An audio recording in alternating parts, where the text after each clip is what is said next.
베를린 공항에서 2개의 여행 가방과 20년 만에 처음 느껴보는 희망찬 마음만 가지고 나왔다. 제 이름은 민수이고 22세에 사랑의 기회가 끝났다고 생각했다. 30년간의 결혼 생활은 이혼 서류와 서울의 텅 빈 아파트로 막을 내렸다. 전 아내는 모든 것의 절반을 가져갔지만 가장 아팠던 건 마지막 몇 달 동안 그녀가 저를 투명인간처럼 바라보던 모습이었다. 퇴직금은 완벽한 타이밍에 찾아왔다. 따뜻하고 새로운 곳에서 새 출발을 할 수 있을 만큼 충분한 돈이었다. 독일은 여행 블로그와 해외 거주자 포럼을 통해 저를 불렀다. 따뜻한 사람들, 역사적인 도시, 전통과 현대가 조화를 이루는 문화에 대한 이야기였다. 신선한 공기가 부드러운 깨우침처럼 다가왔다. 모든 것이 다르게 느껴졌다. 갓 구운 빵, 소나무, 주변에서 펼쳐지는 삶의 냄새였다.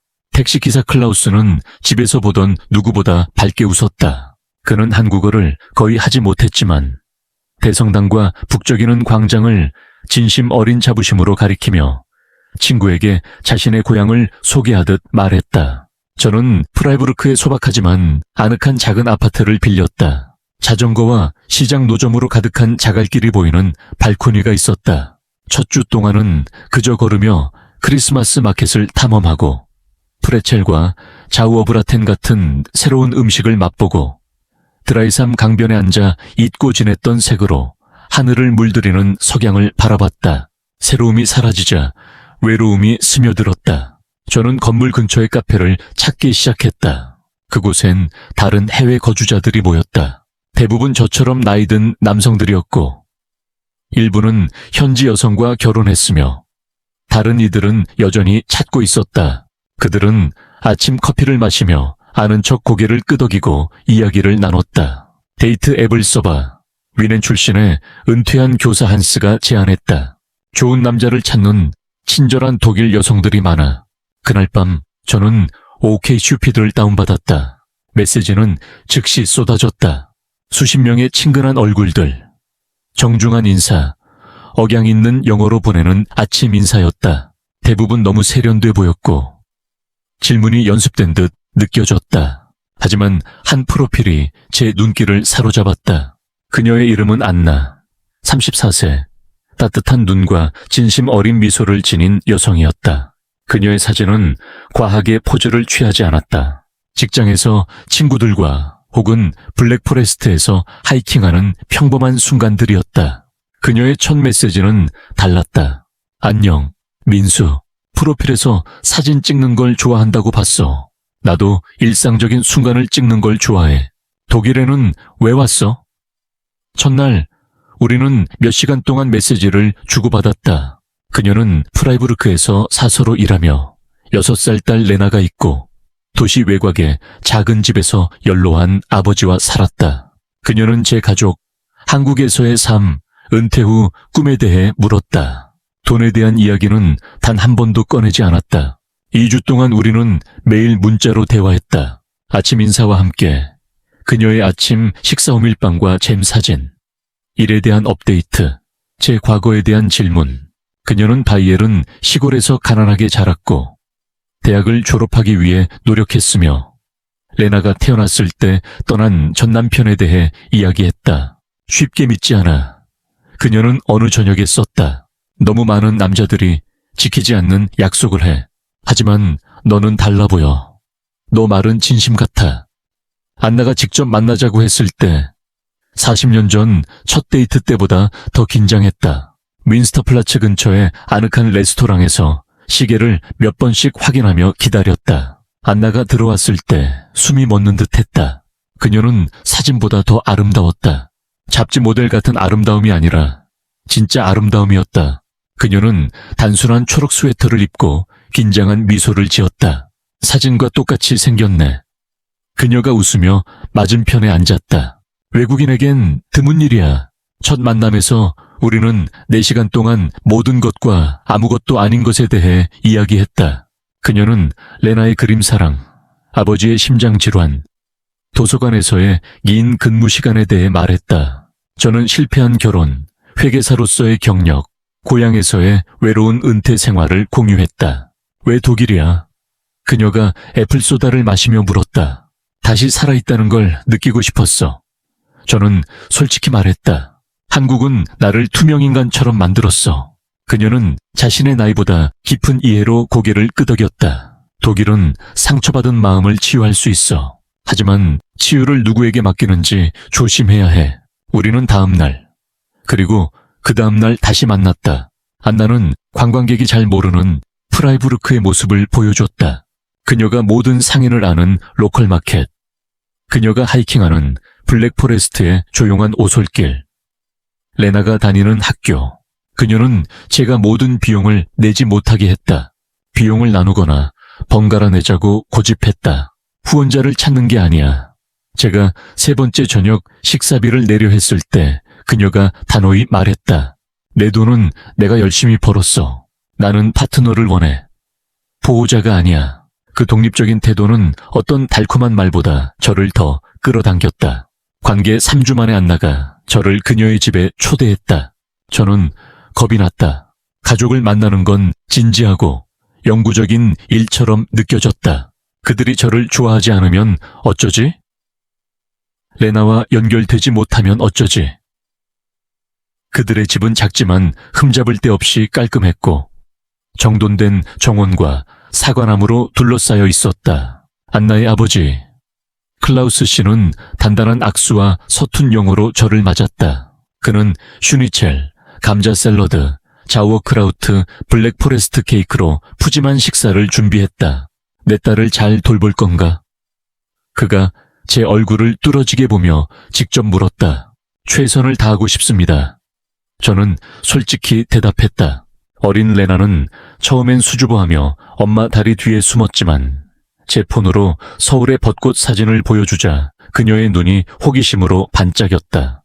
곧 그녀는 저에게 기본 독일어 단어를 가르쳐줬고 제가 발음할 때마다 깔깔대며 웃었다. 저녁 식사 후 안나와 저는 그녀의 동네를 걸었다. 아이들은 거리에서 자전거를 탔고 가족들은 맥주 정원에 함께 앉아 있었으며 모두가 서로를 아는 듯했다. 이곳이 내가 떠나지 않은 이유야.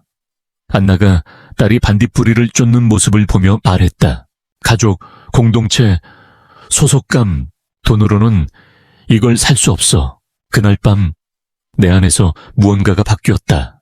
더 이상 단순한 끌림이나 외로움이 아니었다. 이것은 사랑의 시작이었다.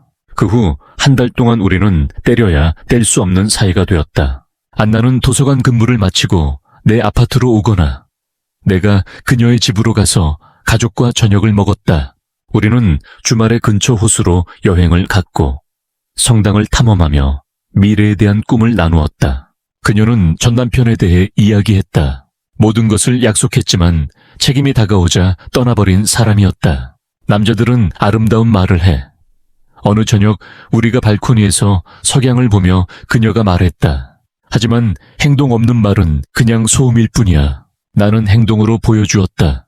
그녀 아버지의 방에 고장난 선풍기를 고치고 레나의 영어 숙제를 도와주고 클라우스 씨를 병원에 모셔다 드렸다. 혼자 삶을 꾸려가던 가족에게는 작은 제스처가 전부였다. 내 친구들은 당신이 너무 완벽해서 믿기 어렵대. 안나가 어느 날 밤 털어놓았다. 외국인 남자들은 결국 떠난다고 하더라. 당신은 어떻게 생각해? 내가 물었다. 그녀는 한참 동안 조용했다. 당신은 다르다고 생각해. 하지만 내가 틀린 적도 있었어. 그녀 목소리의 취약함은 그녀가 겪었던 모든 실망에서 그녀를 지키고 싶게 만들었다. 나는 이곳에서의 미래를 상상하기 시작했다. 레나를 키우고 클라우스 씨를 돌보고 안나와 진짜 무언가를 만드는 것. 어쩌면 이건 내가 인생을 다시 올바르게 시작할 두 번째 기회였다. 6개월이 지나자 나는 확신했다. 이게 바로 내가 찾던 사랑이었다. 안나가 나를 소중히 여기고 필요로 하고 살아있다고 느끼게 해주었다. 그녀의 가족은 나를 그들이 낳지 않은 아들처럼 환영했다. 심지어 어린 레나도 나를 파파 민수라고 부르기 시작했다. 나는 지역 보석 가게에서 반지를 샀다. 화려하지는 않지만 아름다웠다. 가게 주인 나이든 독일 남자는 알듯한 미소를 지었다. 사랑은 좋은 사업이야. 그가 조심스러운 영어로 말했다. 하지만 조심해. 어떤 사람들은 보석처럼 마음을 모으거든. 나는 그의 경고를 무시했다. 이건 달랐다. 안나는 달랐다. 나는 우리가 첫 데이트를 했던 호수에서 프로포즈했다. 석양이 하늘을 주황과 분홍으로 물들이는 가운데 나는 모래 위에서 한쪽 무릎을 꿇었다. 안나는 손으로 입을 가리고 눈물을 흘렸다. 그녀가 속삭였다. 그리고 더 크게. 우리는 파도가 치는 소리 속에서 키스했고 낯선 이들이 박수를 쳤다. 모든 것이 완벽하고 운명처럼 느껴졌다. 결혼식은 작고 아름다웠다. 안나는 할머니의 전통 독일 드레스를 입었다. 나는 단순한 흰 셔츠와 바지를 입었다. 우리는 영어와 독일어로 서약을 나누며 죽을 때까지 서로를 사랑하고 지키겠다고 약속했다. 그녀의 가족은 행복의 눈물을 흘렸다. 카페에서 만난 친구들과 그들의 아내들도 참석했다. 심지어 첫 택시 기사였던 클라우스도 가족과 함께 왔다. 수십 년 만에 처음으로 사랑에 둘러싸인 기분이었다. 그날 밤 호텔방에서 안나가 내 옆에서 잠들었을 때 나는 독일로 그녀에게로 나를 이끈 신께 감사했다. 신혼여행 후 우리는 함께 이사했다. 모두를 위한 공간이 있는 더 큰 집을 빌렸다. 클라우스 씨는 자신만의 방을 얻었고 레나는 제대로 된 공부 공간을 가졌다. 안나와 나는 가족을 확장하는 꿈을 나누었다. 당신에게 아들을 낳아주고 싶어. 어느 아침 식사 시간에 그녀가 말했다. 그거 좋지. 나는 진심으로 대답했다. 나는 영주권 신청 절차를 시작했다. 독일은 이제 내 집이었다. 또한 사업 기회를 찾기 시작했다. 함께 운영할 수 있는 작은 레스토랑이나 게스트하우스 같은 것. 병원은 어때? 안나가 제안했다. 나는 간호 경험이 있어. 당신은 사업 감각이 있고 의료 시스템에서 길을 잃은 외국인들을 도울 수 있어. 나는 그 아이디어가 마음에 들었다. 우리는 위치, 면허 요건, 창업 비용을 조사하기 시작했다. 내 남은 저축의 대부분이 필요했지만 우리 미래에 투자하는 건 옳게 느껴졌다. 안나는 독일 관료 절차를 처리했고 나는 재정 계획을 관리했다. 우리는 함께 무언가를 만드는 팀이었다. 독일에 온 후 처음으로 어딘가에 속해 있다는 느낌을 받았다. 하지만 돌이켜보면 그때 첫 균열이 나타났다. 너무 행복해서 무시했던 작은 것들. 변화는 미묘하게 시작되었다. 안나는 도서관에서 더 긴 시간 근무를 하기 시작했고 지치고 멀어진 모습으로 집에 돌아왔다. 인원이 부족해서 초과 근무로 병원 기금에 돈을 보태야 한다고 했다. 그렇게 힘들게 일할 필요 없어. 내가 말했다. 당신이 무리하지 않아도 병원을 시작할 저축은 충분해. 모든 걸 당신에게 의존하고 싶지 않아. 그녀가 대답했다. 하지만 그녀의 말투는 달랐다. 더 날카로웠다. 그녀는 폰에 더 많은 시간을 보냈고 동료들과 근무 일정에 대해 문자했다. 적어도 그녀는 그렇게 말했다. 이제 폰은 항상 화면이 아래로 놓여 있었고 그녀가 타이핑할 때 내가 가까이 가면 방어적으로 변했다. 그냥 병원 단체 채팅이야. 내가 물으면 그녀가 말했다. 지루한 의료 얘기야. 우리의 신체적 친밀감도 줄어들었다. 그녀는 항상 너무 피곤하거나 너무 스트레스를 받거나 일에 너무 집중했다. 열정적인 키스로 나를 맞이하던 여성이 이제는 산만한 뺨 키스만 건넸다. 병원 계획을 잠시 미뤄야 할까? 어느 저녁 내가 제안했다. 우선 우리에게 집중하자. 아니, 그녀가 재빨리 말했다. 병원은 우리 미래야. 모든 걸 준비하느라 스트레스 받는 거야. 나는 안나를 믿고 싶었다. 믿어야 했다. 만약 안나가 내가 생각했던 사람이 아니라면 나는 같은 실수를 2번 저지른 셈이었다. 그리고 다시 나양대의 바보가 되는 건 견딜 수 없었다. 첫 번째, 진짜 경고는 예상치 못한 곳에서 왔다. 이제 7살이 되어 나와 편하게 지내던 레나가 숙제를 도와주던 중 무심코 내뱉은 말이 내 피를 얼어붙게 했다. 엄마가 새 친구를 사귀었어요. 그녀가 천진난만하게 말했다. 오, 어떤 친구? 엄마한테 자주 전화하는 남자요. 비밀스럽게 얘기해요. 뱃속이 철렁했지만 나는 목소리를 태연하게 유지했다. 이름이 뭐지? 모르겠어요. 하지만 엄마가 그 사람과 얘기할 때 다르게 웃어요. 그날 밤 나는 안내게 부드럽게 물었다. 레나가 네가 직장에서 새 친구를 사귀었다고 하던데. 그녀의 얼굴이 붉어졌다가 금세 평정을 되찾았다. 그냥 동료야. 같이 프로젝트를 진행하고 있어. 프로젝트? 병원 관련이야. 그가 사업 허가 경험이 있어. 그녀가 거짓말을 하고 있었다. 뼛속까지 느낄 수 있었다. 하지만 사랑하는 사람이 대놓고 거짓말을 하면 한편으로는 믿고 싶고 한편으로는 믿어야만 한다. 늦은 밤이 늘어났다. 그녀는 담배와 맥주 냄새를 풍기며 집에 돌아왔고 직장 파티나 필수 훈련 세션 때문이라고 주장했다. 그녀의 휴대폰은 이제 비밀번호로 잠겨 있었고 항상 곁에 두었다. 어느 아침 아스피린을 찾으려 그녀의 지갑을 뒤지다 영수증을 발견했다. 내가 가본 적 없는 고급 레스토랑에서 둘이 먹은 저녁 식사 영수증이었다. 날짜는 사흘 전 그녀가 늦게까지 일한다고 했던 날이었다. 안나? 나는 영수증을 들며 말했다. 얘기 좀 해야겠어. 그녀는 영수증을 독사처럼 노려보더니 내가 모르는 눈빛으로 나를 보았다. 따뜻함은 사라지고 차갑고 계산적인 무언가가 그 자리를 채웠다. 내 지갑을 뒤졌어. 아스피린 찾으려던 거야. 누구랑 저녁 먹은 거지? 동료야. 업무상 저녁 식사. 도시에서 제일 비싼 레스토랑에서. 업무상 저녁이라 그녀의 턱이 굳어졌다. 나를 믿지 않는 거야. 믿을 이유를 줘. 네, 폰 보여줘. 안 돼. 단호하고 날카로운 단어였다. 나는 어린애가 아니야. 너한테 아무것도 증명할 필요 없어. 내가 결혼한 매일의 세세한 이야기를 나누던 여성이 이제 국가 기밀처럼 사생활을 지키고 있었다. 그날 밤 내 안에 무언가가 부서졌다. 불륜이라면 그냥 말해. 나는 조용히 말했다. 내가 조각조각 알아내게 하지 마. 그녀는 웃었지만 내가 사랑에 빠졌던 그 음악 같은 웃음이 아니었다. 이 웃음은 쓰고 조롱하는 웃음이었다. 너희 외국인들은 다 똑같아. 그렇게 편집증적이고 통제적이야.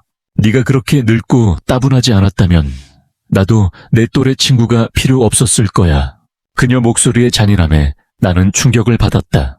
이건 내가 프로포즈 할 때 울던, 죽을 때까지 나를 사랑하고 지키겠다고 약속했던 여성이 아니었다. 그녀는 그날 밤 집을 나갔다. 이틀 동안 돌아오지 않았다.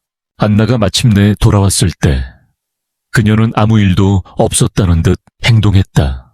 명랑하고 다정하게 병원 준비에 대해 묻는 모습이었다. 그 급격한 기분 변화는 그녀의 분노보다 더 무서웠다. 더 이상 불확실함 속에서 살 수 없었다. 카페에서 만난 한스가 연락처를 주었다. 외국인의 가정 문제를 전문으로 하는 신중한 조사관이었다. 내 아내를 스파이하고 싶지 않아. 내가 말했다. 때로는 진실만이 너를 구할 수 있어. 그가 대답했다. 나는 전직 경찰관 출신 조사관 차이에게 일주일 동안 안나를 따라다니며 내 의심이 틀렸음을 확인해 달라고 돈을 지불했다. 내가 편집증적이었다는 걸 증명하기 위해서였다. 3일 후 사진이 도착했다. 수십 장. 안나가 젊은 독일 남자와 손을 잡고 호텔 밖에서 키스하고 레스토랑에서 함께 웃는 모습. 내가 집에서 혼자 있을 때 그의 차 타고 호텔을 함께 나오고 우리만의 것이어야 했던 친밀한 순간을 나누는 모습. 그 남자는 28세의 크리스티안이었다. 외국 여성의 돈을 노리는 소규모 사업가로 그런 전력이 있었다.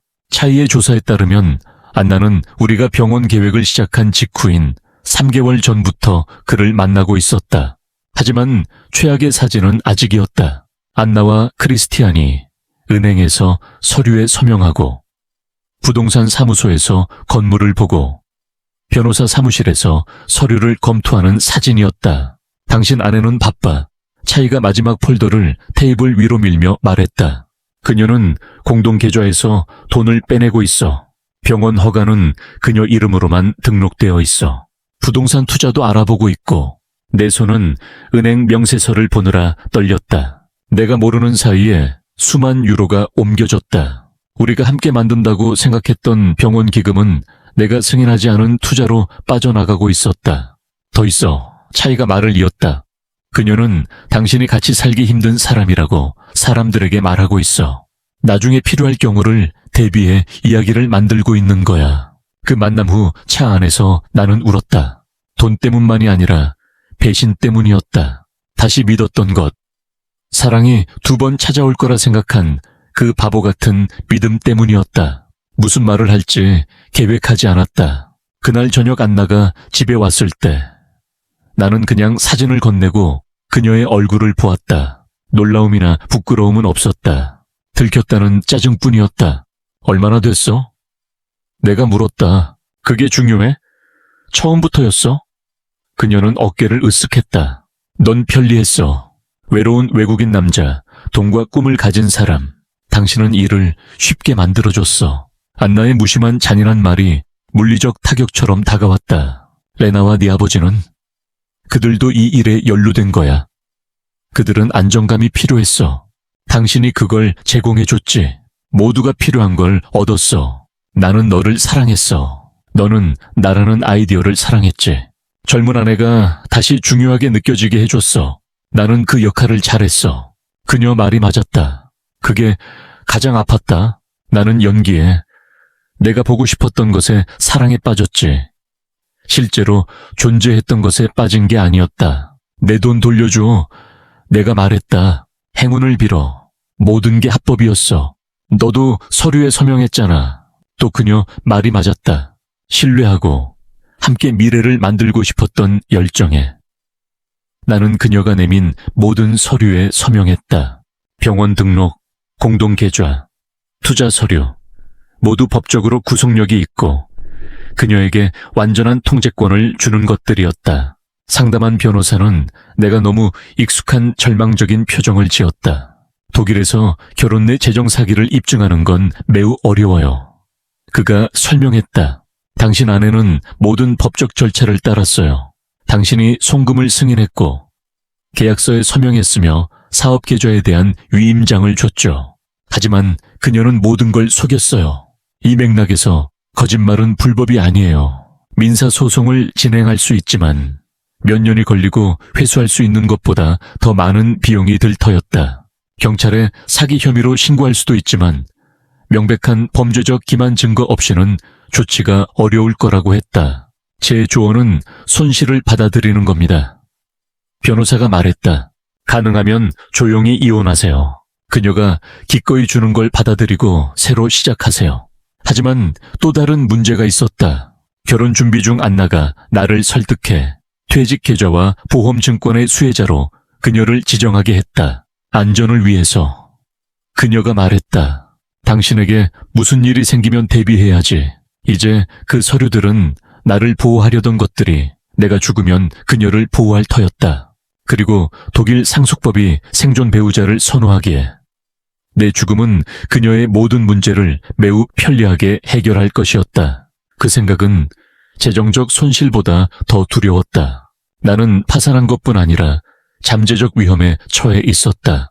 이혼을 요구했을 때 상황은 더 악화되었다. 안나의 가면이 완전히 벗겨졌다. 나와 이혼할 수 없어. 그녀가 차갑게 말했다. 내가 먼저 너를 고소할 거야. 무슨 혐의로? 가정폭력, 정서적 폭력, 나를 위협한 걸로. 나는 화를 내며 그녀를 건드린 적도, 목소리를 높인 적도 없었다. 하지만 차이가 견고했다. 이건 흔한 수법이라고. 이혼 절차에서 우위를 점하려고 여성이 거짓 내러티브를 만드는 거라고. 독일 법원은 가정 분쟁에서 외국인 남성보다 현지 여성을 선호하는 경향이 있어요. 그가 설명했다.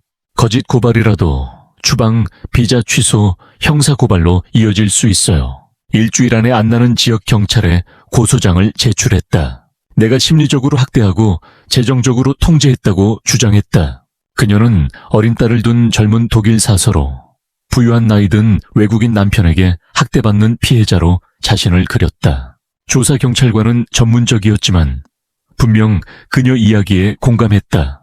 젊은 독일 간호사, 어린아이의 엄마가 나이든 외국인 남편에게 학대받았다고 주장하는 이야기였다. 이야기는 저절로 완성되었다. 나는 외국인을 위한 거짓 고발 방어 전문 변호사를 고용했다. 법률 비용은 내가 가진 얼마 안 되는 저축을 갉아먹었다. 이건 정의에 관한 게 아니에요. 내 변호사가 설명했다. 압박이에요. 그녀는 공개적 스캔들과 형사 고발을 피하려고 조용히 합의하길 원해요.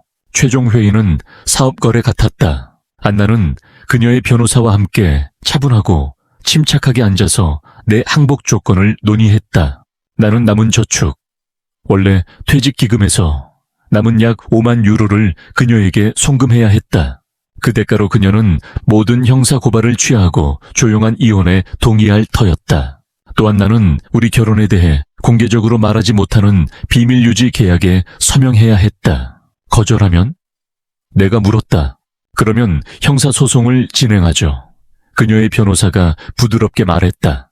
가정폭력, 재정강압, 비자 위반, 결국 무죄로 판결받는다 해도 그 과정은 당신을 파산시키고 명예를 파괴할 거예요. 선택의 여지가 없었다. 나는 서류에 서명하고 돈을 송금하며 두 번째 사랑의 기회가 그녀의 계좌로 사라지는 걸 지켜봤다.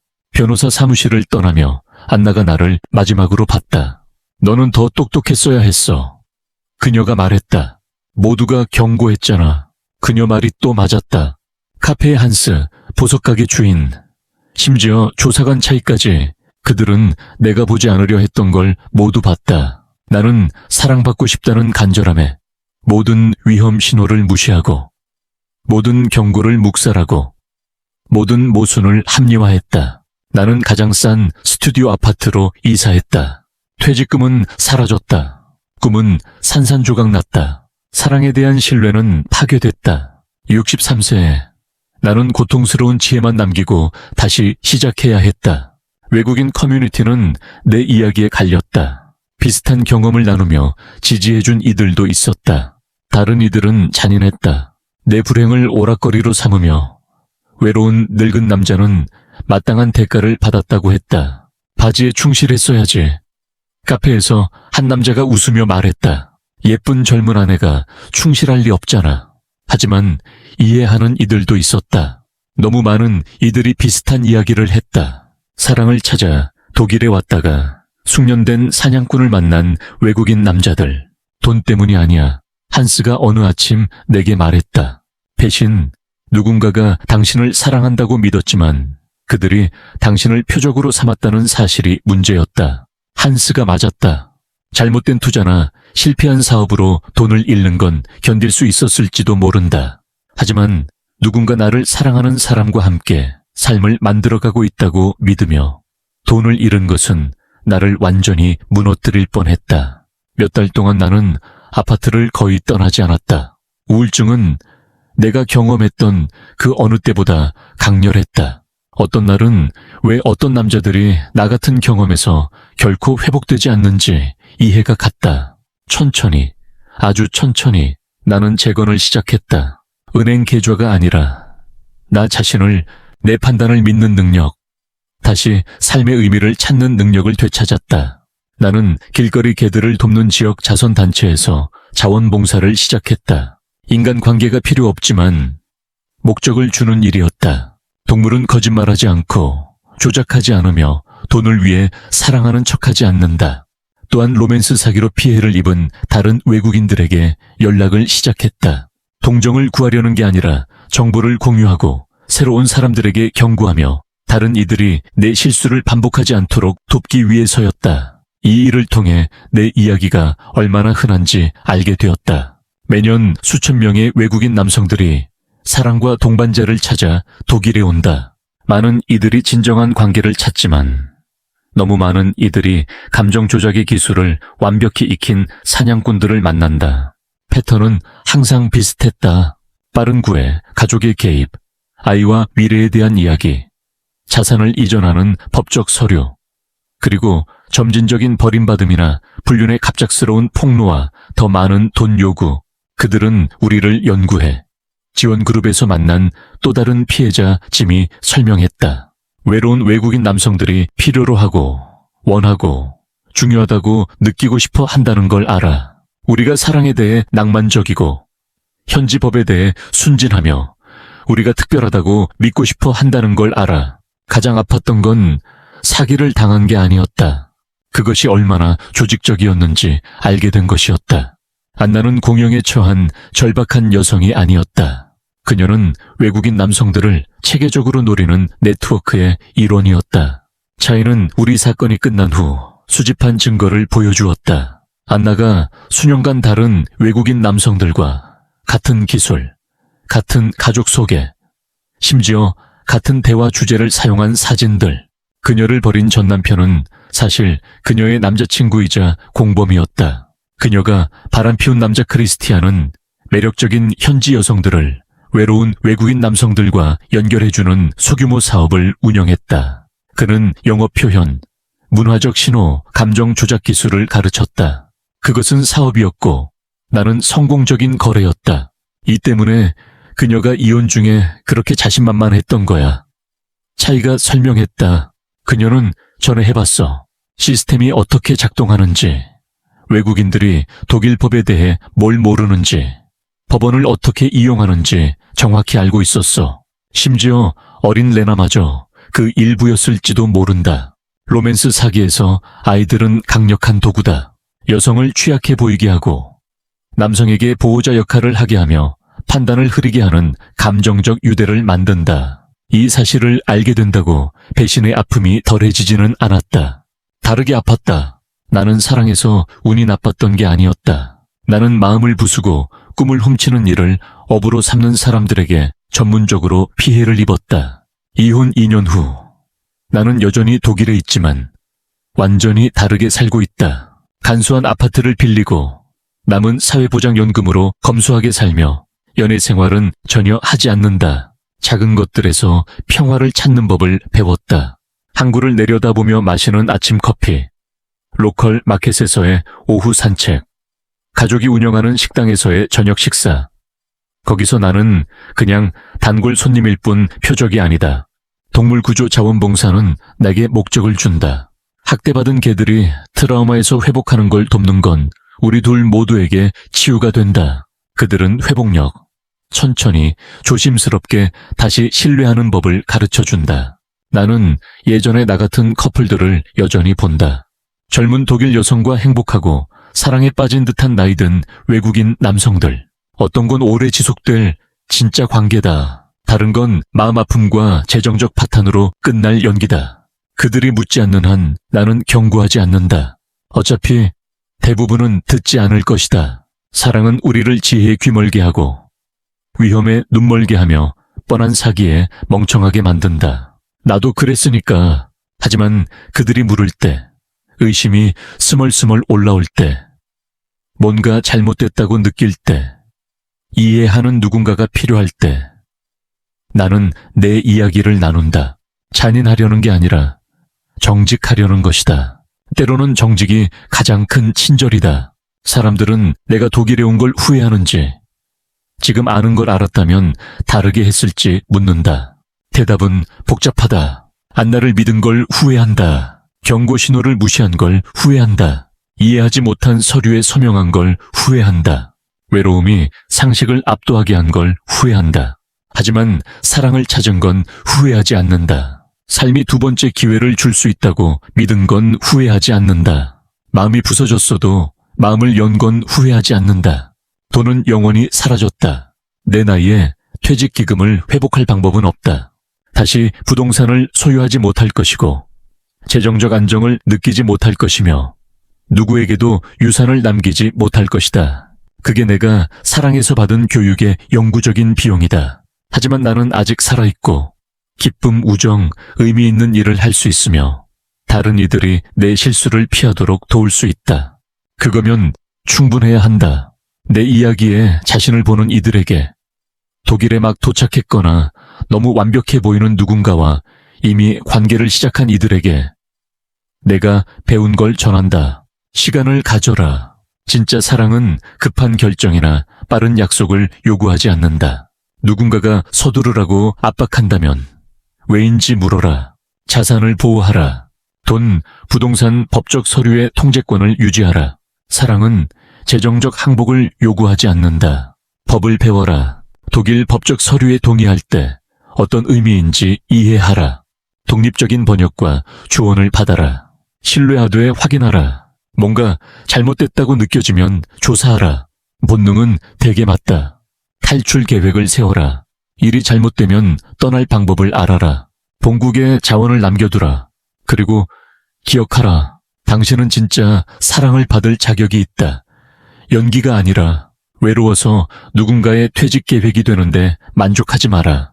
독일은 낙원이 될 수 있지만 낙원에도 뱀이 있다. 그리고 그중 일부는 매우 아름답다. 비슷한 일을 겪었거나 그런 사람을 아는 이들이 있다면 이 이야기를 공유하라. 때로는 배신에서 치유하는 가장 좋은 방법은 다른 이들이 그걸 겪지 않도록 막는 것이다.